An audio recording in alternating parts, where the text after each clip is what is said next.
لیکن اس کے بعد ان کی تاریخ میں ایک دور وہ آیا جب حضرت مسیح علیہ السلام ان میں مبعوث کیے گئے۔ یہ 1400 سالہ تاریخ کا کلائمیکس ہے یہود کی۔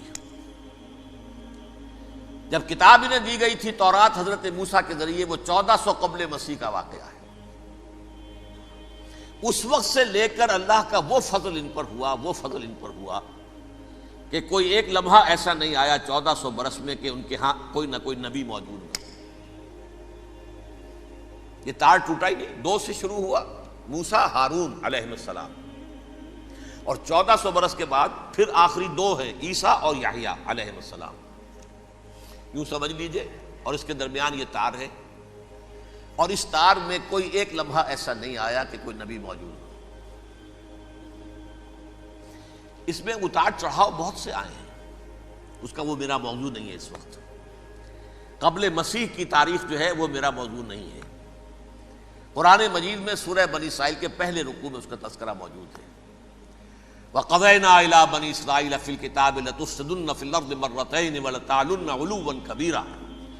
2 مرتبہ ان پر عذاب کے کوڑے برسے، پہلے اشوریوں کے ذریعے سے جو شامی تھے، سیرینز اشوری کہلاتے، پھر بابلیوں کے ذریعے سے یعنی عراقیوں کے ذریعے سے، بیبیلونیا نام تھا عراق کا پہلے، ان پر بہت بڑی بڑی تباہیاں آئیں، اللہ تعالیٰ کی طرف سے عذاب آئے۔ اس کے بعد پھر دوسرے دور میں دوسرا اقتدار کا دور آیا، خرمستیاں بڑھ گئیں، تو پہلے گریکس کے ذریعے سے، یونانیوں کے ذریعے سے، اور پھر رومیوں کے ذریعے سے انہیں پسوایا گیا۔ یہ دور گزر چکے تھے ان پر، 2 عروج کے دور اور 2 زوال کے دور۔ میری چھوٹی سی کتاب ہے تنظیم اسلامی کا تاریخی پس منظر، شاید 6-7 روپے کی ہوگی، اس کو آپ دیکھیں گے تو اس میں اس کا پورا نقشہ آپ کو مل جائے گا۔ ویسے تو یہ کہ میری جو ذرا بڑی کتاب ہے سابقہ اور موجودہ مسلمان امتوں کا ماضی، حال اور مستقبل، اس میں میں نے ان معاملات پر بڑی تفصیل سے بحث کی۔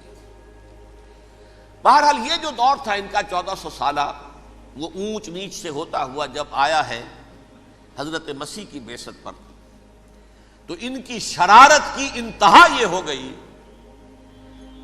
کہ اللہ تعالیٰ نے مسیح کو رسول بنا کر بھیجا، رسولاً الی بنی اسرائیل۔ حضرت موسیٰ اور حضرت عیسیٰ کے درمیان رسول کوئی نہیں ہے، سب نبی ہیں۔ حضرت موسیٰ رسول تھے اور حضرت عیسیٰ رسول ہیں، درمیان میں داؤد ہو، سلیمان ہو، یشعیاہ ہو، زکریا ہو، یہ سب نبی ہیں، یحییٰ نبی ہے، رسول نہیں ہے۔ لہذا وہ شہید کر دیے گئے، رسول شہید نہیں ہو سکتا، قتل نہیں ہو سکتا۔ لیکن عیسیٰ اور موسیٰ کے درمیان 1400 برس ان کے جو ہیں، اس کا کلائمیکس ہے حضرت مسیح علیہ السلام کی بعثت، اور حضرت مسیح علیہ السلام کو جسے اللہ نے اپنی روح قرار دیا، روح منہ، کلمتہ القاہا الی مریم، اللہ کا کلمہ، عظیم ترین معجزات۔ انہوں نے کیا کہا؟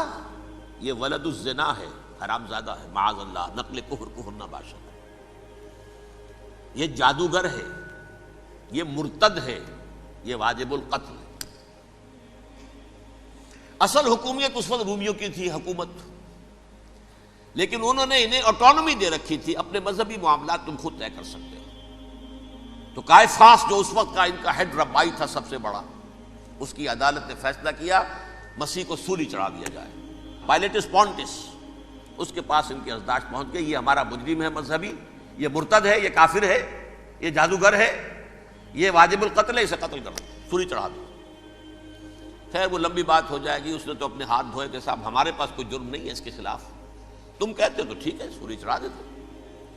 یہ دوسری بات ہے کہ اللہ نے حضرت مسیح کو اٹھا لیا آسمان پر، ان کی جگہ وہ شخص سولی چڑھا جس نے غداری کر کے گرفتار کروایا تھا، جوڈاس اسکیریوٹ، اس کی شکل اللہ نے بدل دی حضرت مسیح کی سی، اور حضرت مسیح کو فرشتے اٹھا کے اوپر لے گئے، وہ زندہ آسمان پر اٹھا لیے گئے۔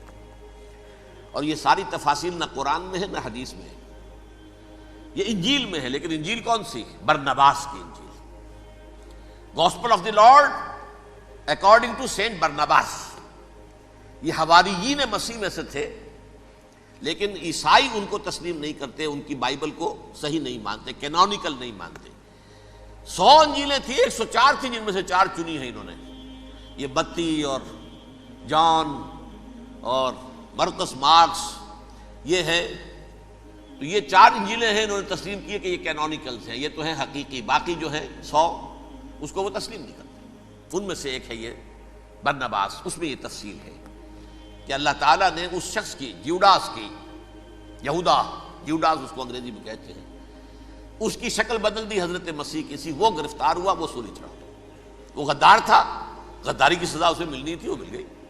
حضرت مسیح کو فرشتے 4 اٹھ رہے ہیں، جس کوٹھڑی میں حضرت مسیح مقیم تھے، ایک باغ کے اندر وہ کوش تھے، اس کی چھت پھٹی ہے، 4 فرشتے آئے ہیں، حضرت مسیح کو اٹھا کر لے گئے ہیں، چھت برابر ہو گئی ہے، اس کے بعد وہ شخص پکڑا گیا۔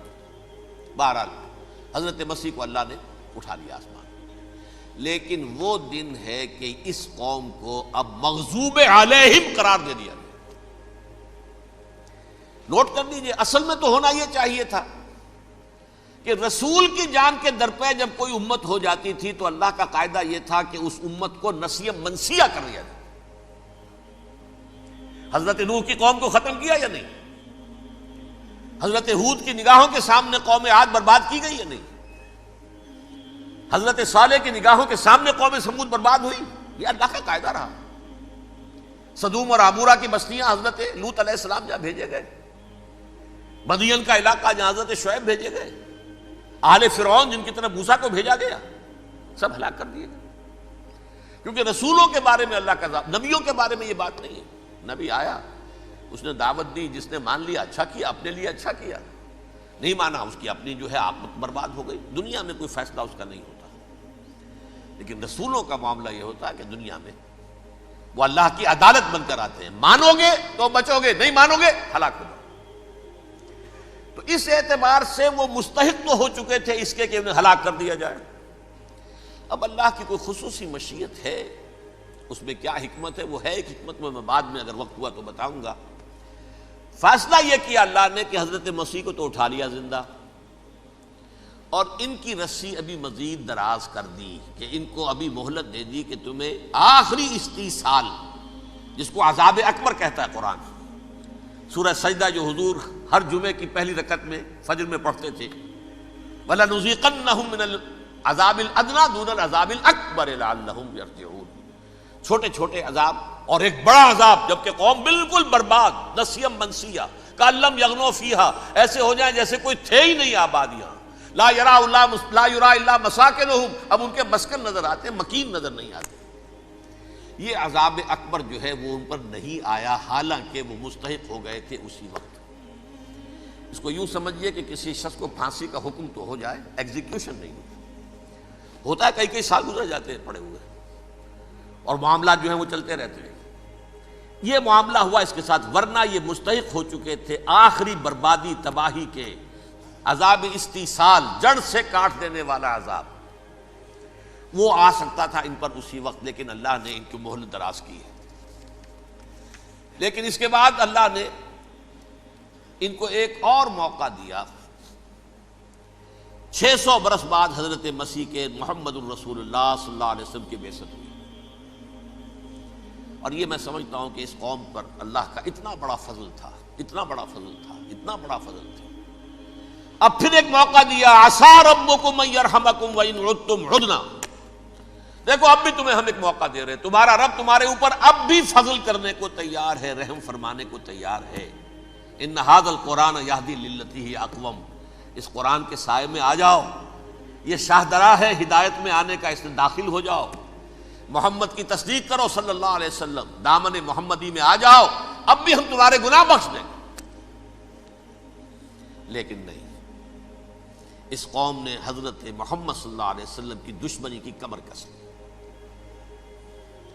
اور اب یوں سمجھیے اس تاریخ سے لے کر آج تک یہ گٹھ جوڑ ہے۔ ظاہر بات ہے کہ ابلیس کا بھی اصل دشمن اب کون ہے، یا ہدف کون ہے، ٹارگٹ کون ہے؟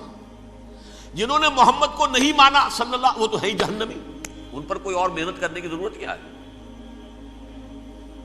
سمجھ گئے میری بات؟ حضور کی بعثت کے بعد جنہیں حضور کو رد کر دیا، ان پر ایمان نہیں لائے، وہ کون ہے؟ کافر، وہ جہنمی ہے ہی ہے۔ لہذا اس کے اوپر کوئی محنت صرف کرنے کی ابلیس کو ضرورت نہیں، اس کا اصل ٹارگٹ امت محمد ہے صلی اللہ علیہ وسلم۔ وہ ساری نوع انسانی کی دشمنی اب آ کر مرکوز ہو گئی ہے امت محمد صلی اللہ علیہ وسلم کی دشمنی پر۔ اور اسی طرح یہود کا معاملہ، اگرچہ ویسے پوری نوع انسانی کے دشمن ہیں، انہیں حیوان سمجھتے ہیں، ان کی جان مال اپنے لیے مباح سمجھتے ہیں، جس طرح چاہیں لوٹے کھسوٹے کھائیں پیئے انہیں، لیکن اب ان کی بھی دشمنی کا سب سے بڑا مرکز امت محمد۔ کیوں؟ وہی تکبر اور حسد، وہی بیماریاں۔ انہیں تکبر یہ ہو گیا تھا کہ 2000 سال سے یہ نبوت ہماری میراث، ہماری جاگیر، بنو اسرائیل کے اندر سینکڑوں نبی آئے، 3 کتابیں اللہ نے ہمیں عطا کی، یہ کہاں سے آ گیا محمد صلی اللہ علیہ وسلم؟ معاذ اللہ ثم معاذ اللہ، یہ امیین میں سے، یہ جنٹائلز میں سے، یہ گوئنز میں سے، یہ حقیر ان پڑھ، کہاں ہم کہاں یہ نہیں تسلیم کریں گے۔ حالانکہ قرآن کہتا ہے یعرفونہ کما یعرفون ابناہم، ان کے علماء ایسے پہچانتے تھے حضور کو جیسے اپنے بیٹوں کو پہچانتے کہ یہ آخری نبی ہے، لیکن تکبر اور حسد کی آگ میں جل اٹھے۔ اب ان کے بھی دشمنی کس سے ہے؟ محمد اور امت محمد صلی اللہ علیہ وسلم۔ یہ گٹھ جوڑ ہے۔ اب دیکھیے، یہ ہے میری گفتگو کا اب تک کی گفتگو کا حاصل، یہ گٹھ جوڑ، ایک غیر مرئی دنیا، انویزیبل دنیا کا ابلیس لعین اور جنات میں سے اس کے لشکری فوج، انسانوں میں سے ویسے تو اور بھی بہت جگہ اس کے ایجنٹ ہیں، مسلمانوں میں بھی ہے، لیکن بحیثیت قوم، بحیثیت مجموعی، ایک پوری قوم، ایک پوری نسل جو ہے اس کے ساتھ گٹھ جوڑ ہے۔ ان دونوں کی گٹھ جوڑی کے ساتھ یہ دشمن دون ہیں انسانیت کے، پہلا دشمن ابلیس لعین، عزازیل لعین، اور دوسرے دشمن یہود ملعون۔